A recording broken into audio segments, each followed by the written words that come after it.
Fit like YouTube, welcome back to another episode. Okay, so today is Tit Day, Test It Tuesday. So I'm going to do some tests. People have been asking me what my parameters are, so I thought why not just do a quick video on it. So I'm going to test my phosphates first.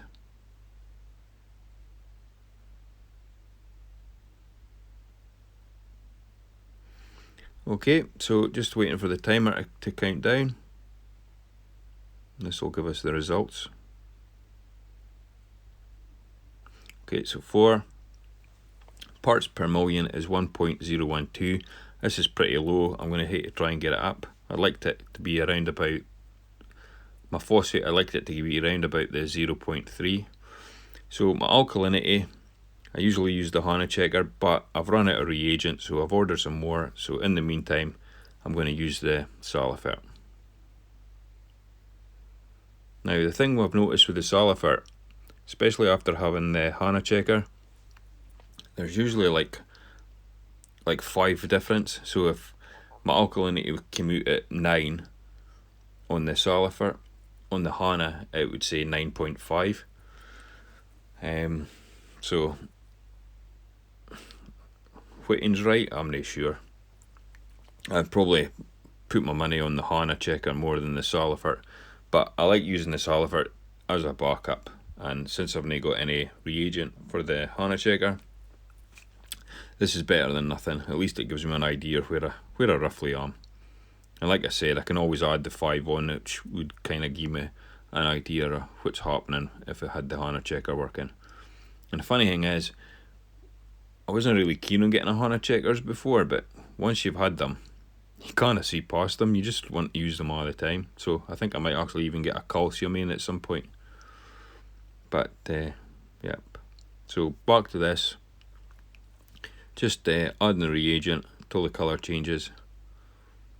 Once I get the colour change, I'll just read off the number that's on the syringe and then check the graph in the back of the instructions.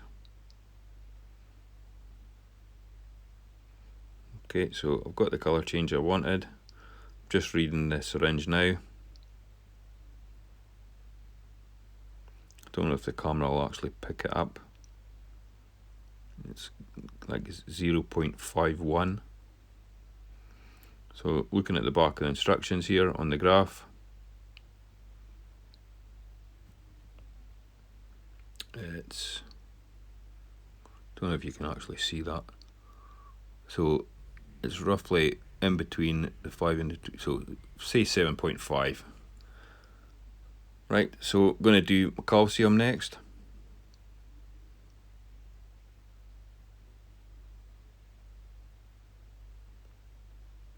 Okay, so same thing again. Just adding 2 ml of water as per the instructions.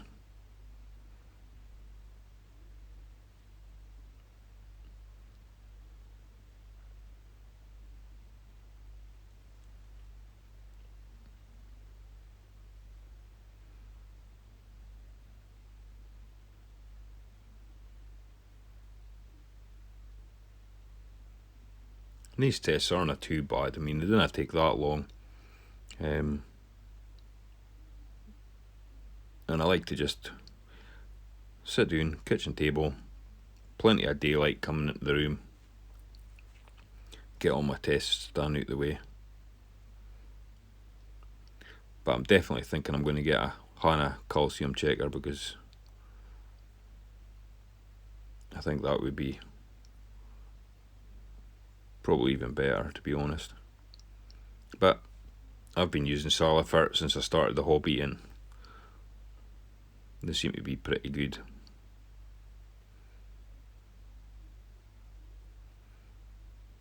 So just going to give this a shake for 10 seconds. Now add reagent 3. Same thing again, just fill it up to the 1 ml mark. Then drop that into the test tube till the colour changes, and then we read off whatever the mark is against the graph.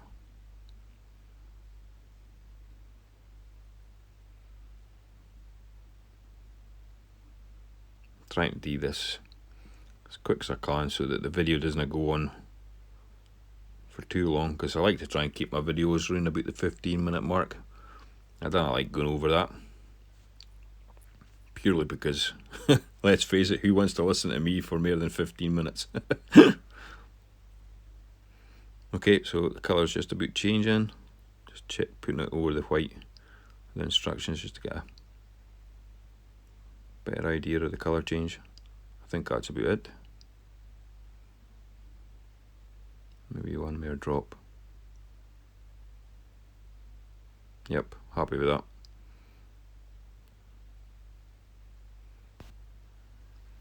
Okay, so the syringe, we're at 0.6.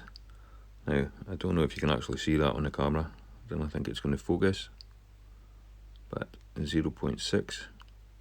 So we'll just look at the graph and we'll see where the calcium is. And yeah, so we're a wee bit higher than I like. We're at 470, and I'm generally happier if it's like 450, 420, but all I'll do is I'll just reduce the dose and knock it down a couple of drops. Next up, we're going to do the magnesium.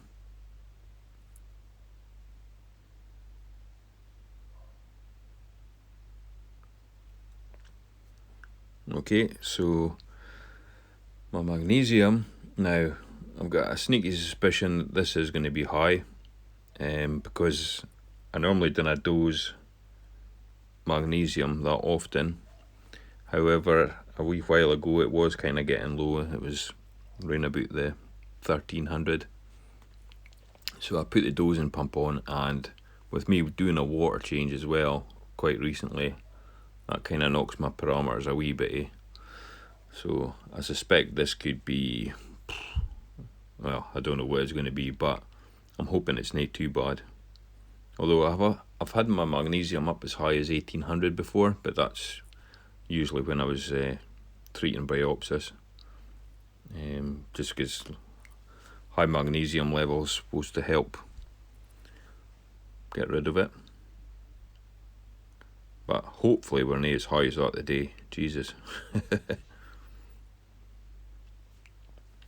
Right, so just going to add the powder. 1 spoon.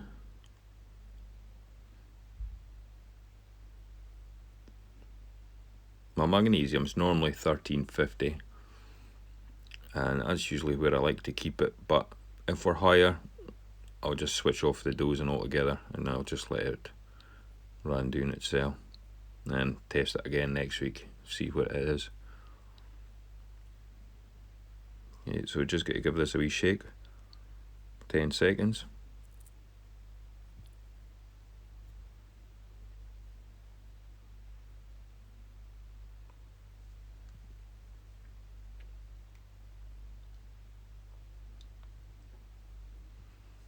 And same again, fill the syringe up to the 1 ml mark, and then we just drip that in to the test tube till we get the colour change, and read whatever the syringe says off the graph.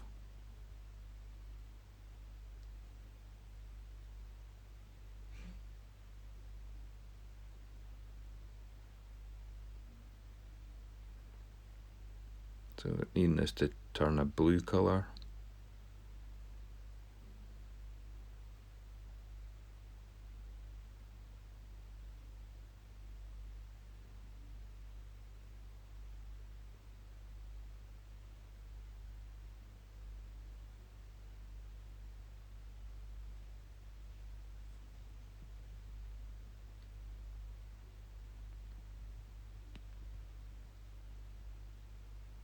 Getting quite close to the bottom of the syringe, so yep, magnesium's definitely going to be on the high side. That's the colour just changing about now.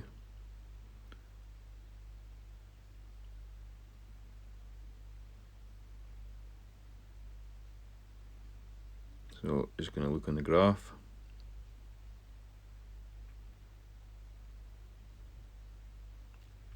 And the yellow mark I've got there, that's usually where it is. However, today, Don't know if you can actually see that, but we're right at the very top, so focus. Yep, so we're at 1500. So definitely going to switch the dozer off. Okay, and next up is nitrate. Forgot to put this in at the start, but always test my nitrate.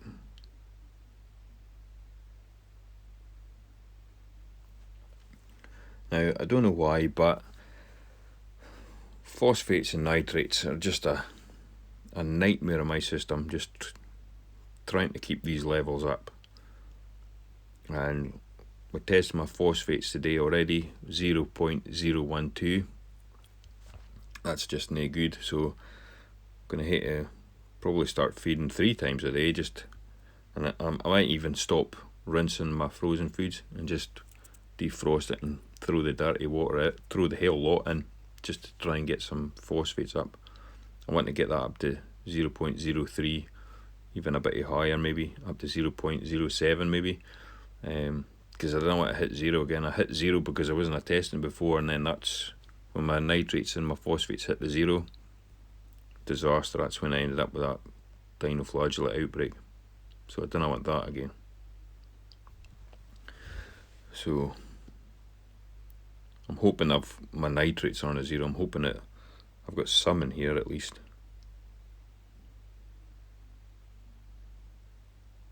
I like to try and keep my nitrates at least 10. Between 10 and 20, and I'm happy. I just need to get the phosphates a bit higher, like. So this NIOS test, it is a wee bit longer, so what I'll do is,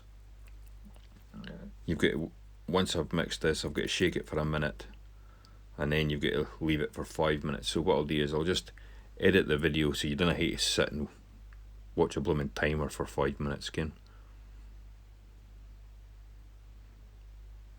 Right, so I've got to set this for a minute and give it a shake for a minute.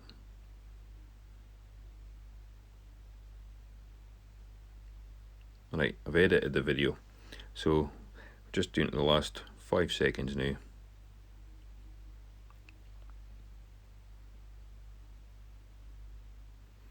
Right, I'll just reset the timer and we'll leave it for 5 minutes and then come back.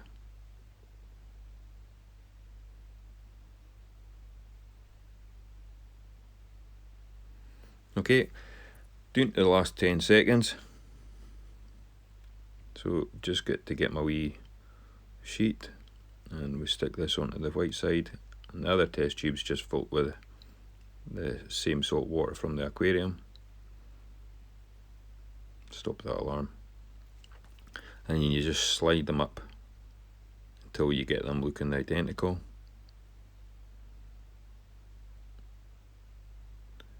And I would say my nitrates, I reckon, are about,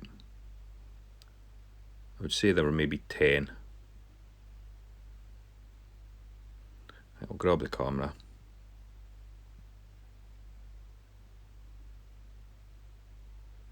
And see if you can see this. So it's not as light as 5, but it's not as dark as 12.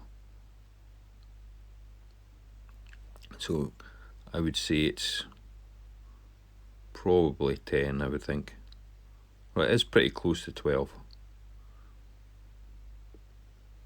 But yeah, I'll go with 10. I think it's about, I'll say it's about 10 anyway. Because it's definitely not, 12's looking a wee bit a